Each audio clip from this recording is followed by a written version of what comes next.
আপনারা সবাই অবগত আছেন যে গত 7ই জানুয়ারি 2026 তারিখ আনুমানিক রাত 8:30 ঘটিকার দিকে রাজধানীর পশ্চিম তেজতুরি পাড়স্থ হোটেল সুপারস্টারের পাশের গলিতে অজ্ঞাতনামা দুর্বৃত্ত কর্তৃক বাংলাদেশ জাতীয়তাবাদী স্বেচ্ছাসেবক দলের ঢাকা মহানগর উত্তরের সাধারণ সম্পাদক মোহাম্মদ আজিজুর রহমান ওরফে মোসাব্বির ও সুফিয়ান মাসুদকে হত্যার উদ্দেশ্যে গুলি করে।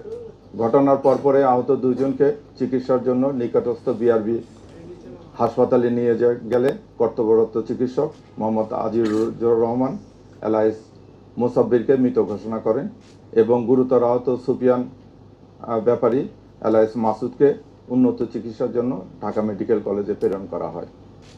উল্লেখ্য যে ঘটনায় নিহতের স্ত্রী বাদী হয়ে অজ্ঞাতনামা 4-5 জনকে আসামি করে তেজগাঁ থানায় 8 তারিখে একটা মামলা দায়ের করে। পরবর্তীতে মামলাটি নিবিড় তদন্তের জন্য ঢাকা মহানগর গোয়েন্দা পুলিশের নিকট হস্তান্তর করা হয়। প্রিয় সাংবাদিক ভাই বোনেরা, আপনারা জানেন যে এই ঘটনাটি একটি আলোড়ন সৃষ্টিকারী ঘটনা ছিল এবং ঘটনার অব্যাহতি পরে আমরা ছায়া তদন্ত করার জন্য ডিবির বেশ কয়েকটি টিম আসামিদের শনাক্ত করা, যেহেতু এটা অজ্ঞাতনামা আসামি ছিল, আসামিদেরকে ওইভাবে কেউ আইডেন্টিফাই করা যাচ্ছিল না, তা আসামিদেরকে শনাক্ত, গ্রেপ্তার এবং হত্যার মোটিভ উদ্দেশ্যে কাজ শুরু করে।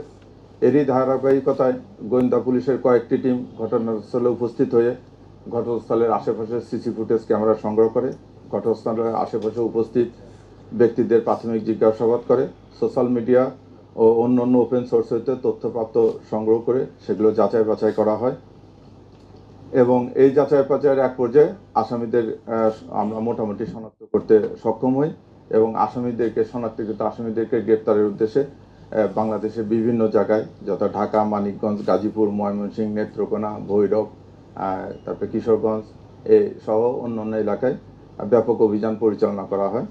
এই অভিযান পরিচালনা করে এই হত্যার সাথে সংশ্লিষ্ট 2 জন শুটারের একজন জিনাত পিতা আব্দুর রশিদ, তাকে গ্রেপ্তার করা হয়। ঘটনার মূল সমন্বয়কারী মোহাম্মদ বিল্লাল হোসেন পিতা শহীদুল্লাহ, তাকে গ্রেপ্তার করা হয়।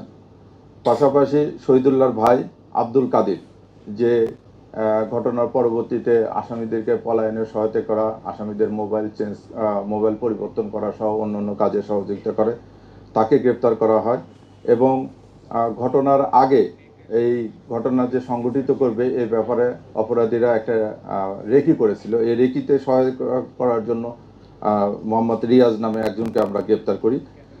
তাদের এবং এই গ্রেপ্তারকৃত ব্যক্তিদের কাছ থেকে একটা নাম্বার প্লেটবিহীন মোটরসাইকেল উদ্ধার করা হয়, যে মোটরসাইকেলটি হত্যাকাণ্ডে ব্যবহৃত হয়েছে। এছাড়া তাদের নিকট থেকে 6,000 নগদ টাকা উদ্ধার করা হয়।